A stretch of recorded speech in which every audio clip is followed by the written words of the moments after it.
অক্টোবরের শেষ প্রান্তে এসেও দেশের আকাশ যেন স্থির হতে চাইছে না। কখনো রোদ, আবার কখনো মেঘের ঘন ঘটা, কোথাও আবার গুড়ি গুড়ি বৃষ্টি।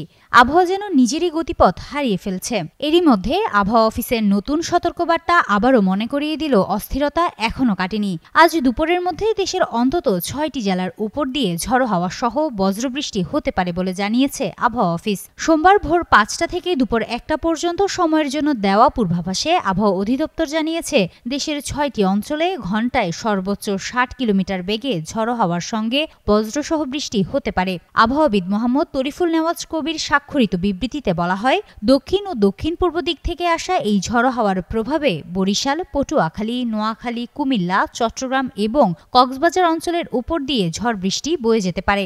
আবহাওয়া অধিদপ্তরের সর্বশেষ ১২০ ঘণ্টার পূর্বাভাসে বলা হয়েছে, সারা দেশেই আকাশ আংশিক মেঘলা থাকলেও আবহাওয়া প্রধানত শুষ্ক থাকতে পারে। এছাড়া দিন ও রাতের তাপমাত্রা প্রায় অপরিবর্তিত থাকার সম্ভাবনা রয়েছে।